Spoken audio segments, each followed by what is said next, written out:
from London. So I haven't done a video in a while, obviously because they're entitled cycling or bicycle videos. So it seems a bit strange to not include any of that and still continue on with the series.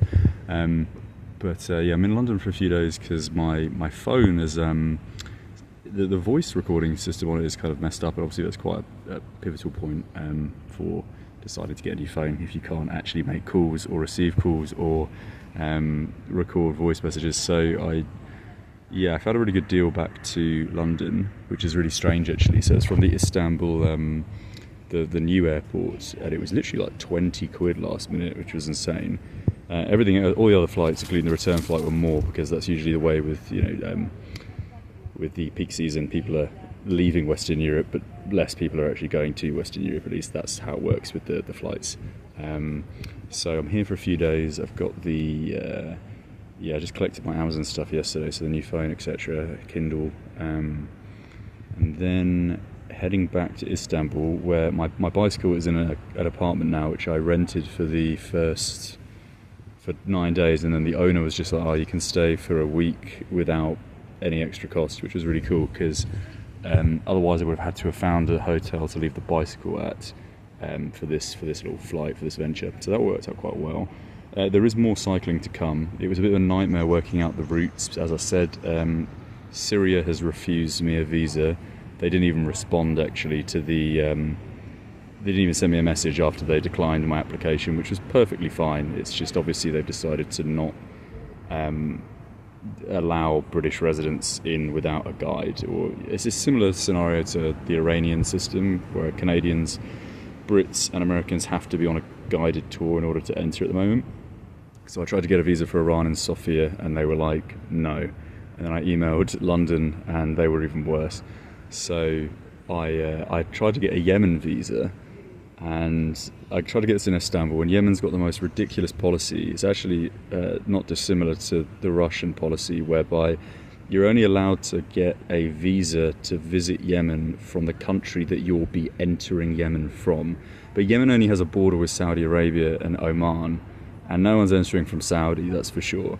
Obviously, these are land borders, you can fly in, but there's no direct flights to Yemen from Turkey anyway, so it's kind of like, what's the point of their embassy if they can't issue visas? So that's ridiculous. And I'd already booked the flights, and the time itself was only to be 7 days, because there's a good route to Salalah in the south of Oman, and you can cross in and then have a little venture for a couple of days and return quite efficiently, as I thought. Evidently not. So now I had to reroute all of the plans in Salalah, because Salalah is basically like Ibiza for the Islamic world. Not to the same extent, but it's the place everyone goes to cool off during the summer period when it's too hot inland. You have a lot of little gorges and rivers and kind of inlets with kind of coves where everything's a bit cooler. So essentially it's like the absolute peak season for one of the peak places in all of the Gulf. So when I was there a few years ago, you rent an apartment for £10-15 a night, a really nice apartment. The exact same apartments now are £75 a night, and that's the absolute base price for anything in the entire region. So I decided to reroute, given that I've already been there anyway, and that it would be pointless to just sit in the city of Salalah, without crossing to Yemen. I've booked transport, double backing myself to Muscat, because there's a really nice castle in quite an iconic fortress in a place called Nizwa, which is not too far from Muscat. So I'll be going back to Muscat for the entire period basically that I would have spent in Salalah. And then the plan after that was there was a really crazy promotion whereby the market is being, obviously all these companies are run by the same investment groups. It's Vanguard and BlackRock. They own everything in the world, so there's really no competition. It's all artificial, it's all fugazi. But in this theatrical world that we live in, you have obviously, in terms of the travel booking sector, you've obviously got Booking.com, Agoda comes under that, you've got Hostelworld, you've got Trip.com, which is part of the Skyscanner group. It's all one unit. And these are all the big players. You obviously have Expedia, which owns Hotels.com as well. But for some reason, Trip.com's just been dominating. They also own the UK-based or UK focused train app, which is a competitor for Trainline called trainpal.com. And they were bringing out promotions where it was literally just £15 flat off every base fare under a new scheme, which is also being introduced by Wizz Air, where it's kind of like an unlimited membership for flights. You pay like an X amount per year, and in exchange you get a certain amount off every flight. But the thing about this promotion is they don't cross-check like any account details, so you just replicate accounts, kind of the old school scenario where you just create a new email, create a new free account, you take your 30-day free trial, and you get, for the first flight, you get 15 off each and every flight. So I was just booking up loads of flights with this, and they're already super competitive anyway because they're part of the Skyscanner group, which means they can undermine pretty much every other company with respect to selling airline tickets, because that's the go-to for people to compare. It's like a GoMarket.com or GoSupermarket.com, whatever their website's called. It's a price comparison site, and they of course always promote their own brands first. So when you scroll down the list and you see the most competitive prices, Trip.com is always placed at the top because it's part of the same group. So naturally, because they have such a vast intake of customers, they're able to stay really, really competitive, and consequently it's the best place to book flights now. It's a really long-winded way of explaining the next route, but consequently I bought a ticket to Nepal, Iraqi Kurdistan, so Erbil, which is a new Wizz route from Abu Dhabi, and then Qatar to complete that region, with the exception of Yemen, unfortunately, and Syria, which will have to wait, and Iran, because all three have refused. With the exception of Yemen, that just made it difficult. The other two refused the visa outright.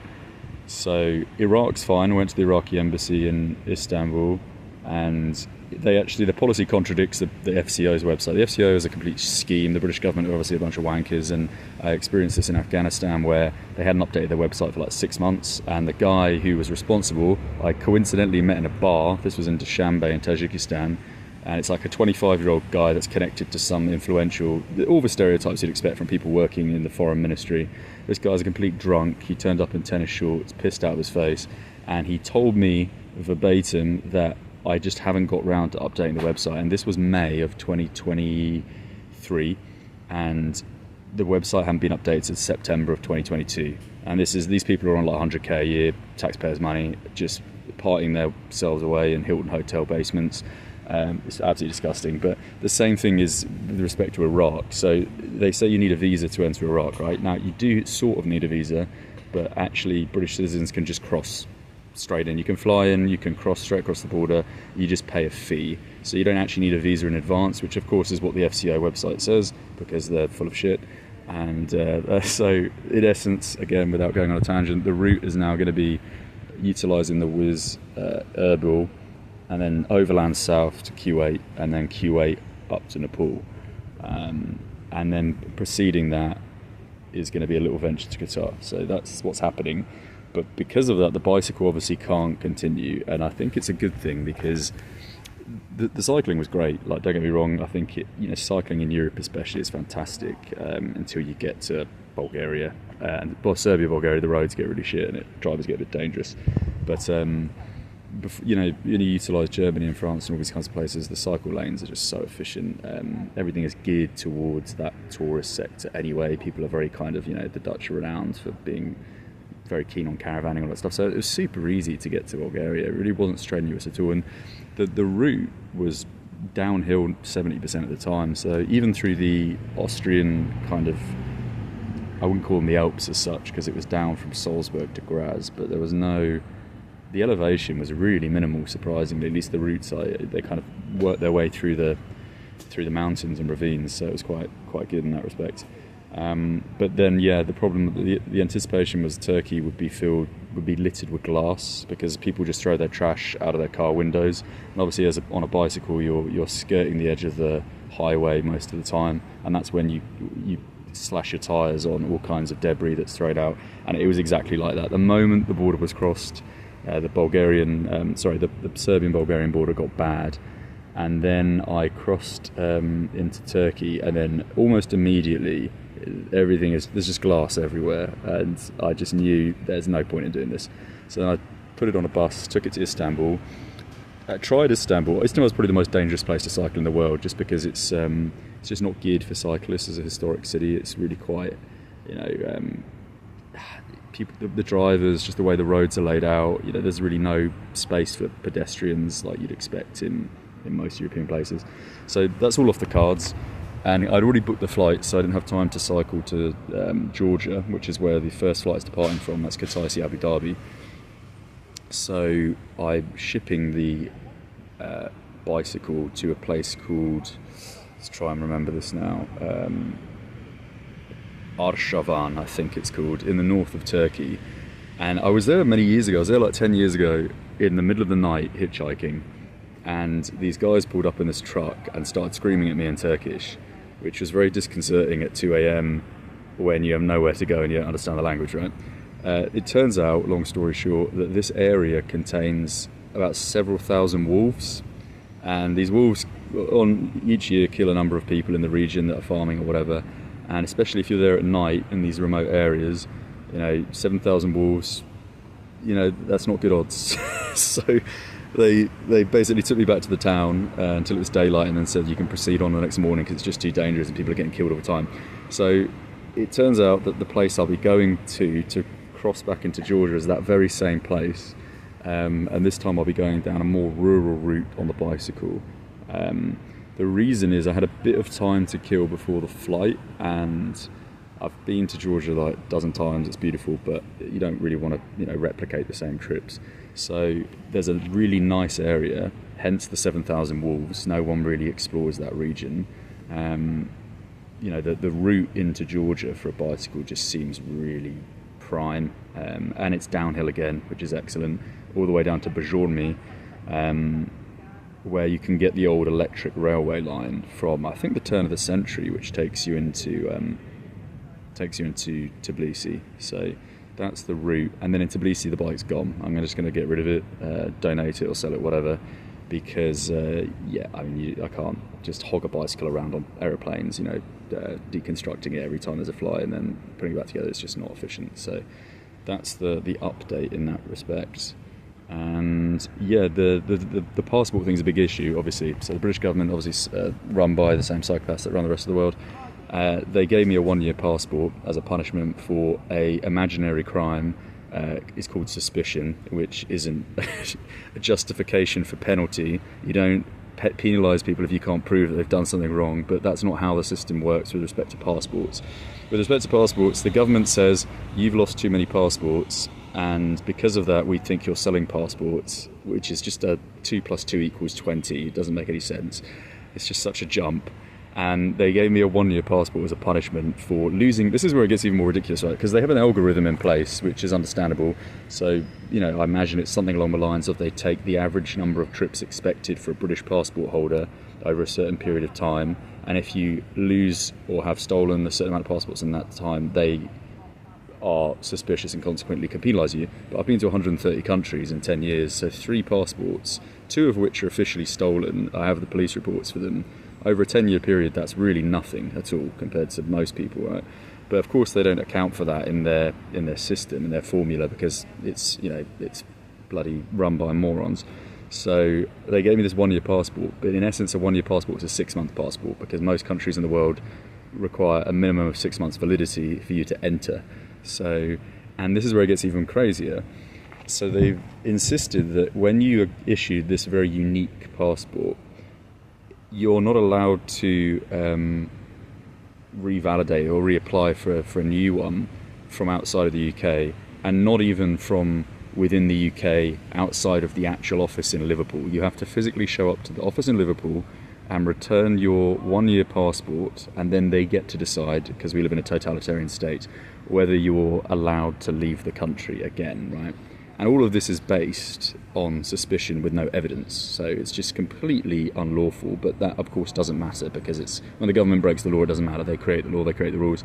So to counter that and align to the flight to Nepal, I've decided to go to Nepal because they have the same 6-month policy, but once you're in, you can get the 90-day maximum and an extension up to 150, which would bring me down to 2 months on my passport. And once you have 2 months, there's really nowhere in the world you can fly to other than your home country.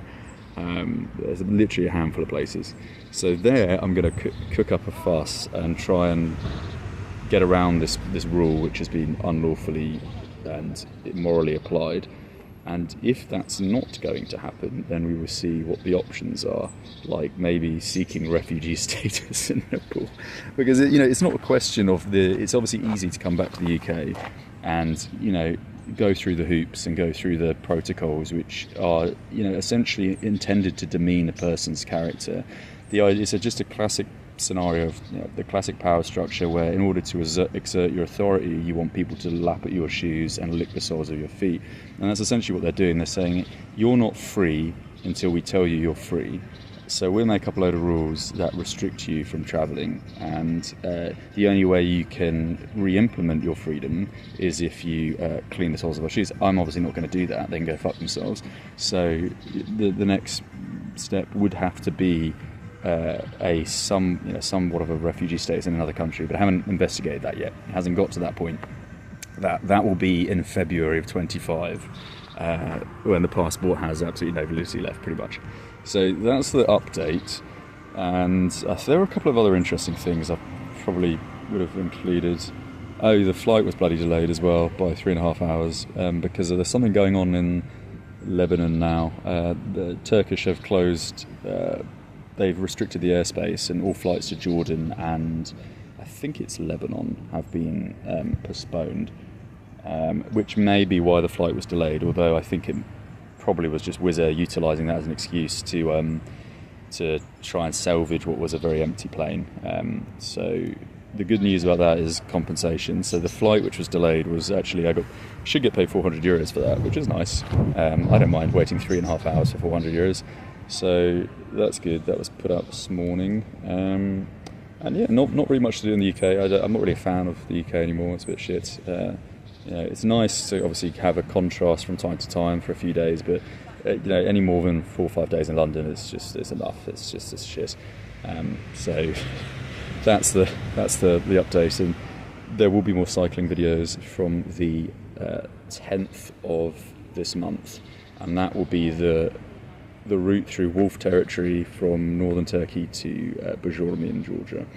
So there will be something pertaining to cycling once again. So there we go. Cool. Au revoir.